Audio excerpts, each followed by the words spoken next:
Hello, traders. FX Pip Collector here. Today is Wednesday, February 28th, and this is my recap of the top view videos of the day. And the pound US dollar came in number 2 today, so we're going to do a quick recap. If you'd like to see my full top down analysis on the pound dollar, make sure to check out the video I made this morning, linked at the end of this video over here. So the pound did make a pretty aggressive move to the upside, and I do consider this one, two waves up and three waves down. So one, two, three waves down. ABC correction definitely respected the 50%.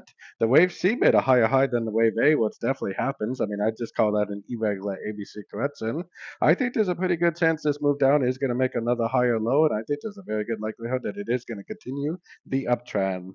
So, like I always say, unless the higher time frames, like the 4 hour daily and up, give me some sort of a break of structure to the downside, which it definitely has not done so yet, I for sure would continue to look for longs at the end of pullbacks, especially on even shorter time frame than this, like the 15-minute time frame and down. So don't forget to join my free Discord channel. The link for that is on the screen and in the description. Thanks and happy trading.